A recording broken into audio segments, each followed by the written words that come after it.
சுகப்பிரசவம் ஆவது தற்போது அரிதான ஒன்றாக மாறிவிட்டது. சுகப்பிரசவம் ஏன் குறைந்து வருகிறது, சுகப்பிரசவத்திற்கு என்னென்ன பயிற்சிகள் தேவைப்படுகிறது என்பதை விளக்குகிறது இந்த தொகுப்பு.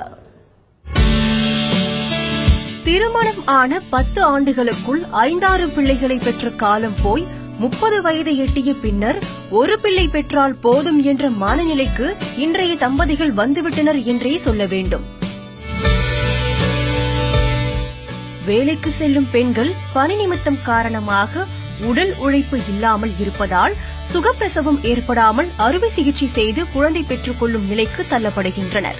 கொழுப்பு சத்து நிறைந்த உணவுகளை சாப்பிட்டு அதிக நேரம் உட்கார்ந்து வேலை செய்வதாலேயே உடல் ஒத்துழைக்காமல் சுகப்பிரசவம் தடைப்படுவதாக கூறுகின்றனர் மருத்துவர்கள்.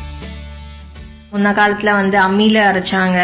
அண்ட் கிச்சன் ஒர்க்கே நிறைய மேனுவலா பண்றது நிறைய இருந்துச்சு. இப்போ எல்லாமே மிஷின்ஸ் யூஸ் பண்றோம்.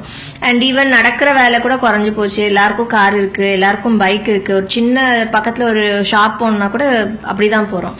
ஸோ இப்படி பிசிக்கல் ஆக்டிவிட்டி குறைய குறைய டெஃபினட்டா நம்மளோட உடம்புல இருக்க எலும்புகள், மசில்ஸ் இதெல்லாம் ரிலாக்ஸ் ஆகுது. ரொம்ப டைட்டண்டா இருக்கு. ஸோ இதை ரிலாக்ஸ் பண்ணாம நம்ம இப்படியே இருக்கிறப்போ பிரெக்னன்சியும் அதே மாதிரி தான். கர்ப்பிணி பெண்களுக்கு மருந்து, உணவு குறித்து அறிவுரை வழங்கும் மருத்துவர்கள் பலரும் இப்போது சுகப்பிரசவத்திற்கான சிறப்பு பயிற்சிகளையும் ஒரு சேர வழங்கி வருகின்றனர். எளிமையான பயிற்சிகளால் பெண்களின் இடுப்பு எலும்புகள், தசைகள் வலுப்பெறுவதோடு மனதை பக்குவப்படுத்தவும் வகுப்புகள் நடத்தப்படுகிறது. மென்டலா டெலிவரினாலே ஒரு பயம் இருக்கும். அது ரிலீவ் பண்ணாலே டெலிவரி பெயின்ங்கிறது இல்லாம இருக்கும். ஒரு ஸ்மூத் டெலிவரி நடக்கும். அதுக்காக நாங்க hypnosis or hypnobirthing technique choose பண்ணிருக்கோம். அதுல நிறைய பிராக்டிஸ் இருக்கு, நிறைய ரிலாக்ஸிங் டெக்னிக்ஸ் இருக்கு. அதை நாங்க ரெகுலரா பிராக்டிஸ் பண்ணிட்டு வந்தோம்னா டெலிவரி டைம்ல ஈஸியா நம்மளோட பாடி அண்ட் மைண்ட ரிலாக்ஸ்டான ஒரு ஸ்டேட்டுக்கு கொண்டு போனா நமக்கு வலி தெரியாம டெலிவரி ஆகும். வலி காரணமாக பெண்கள் சுகப்பிரசவத்தை தவிர்த்து வருவதாகவும் மருத்துவர்கள் கூறுகின்றனர்.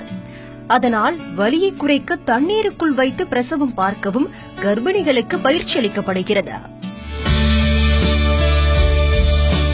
நாங்க அக்வானேட்டல் கிளாஸ் எல்லாம் போறோம். வாட்டர்ல நாங்க எக்ஸசைஸ் பண்ற மாதிரி. லேண்டை விட உங்களுக்கு தண்ணியில நீங்க எக்ஸசைஸ் பண்றது ரொம்ப ஈஸியா இருக்கு.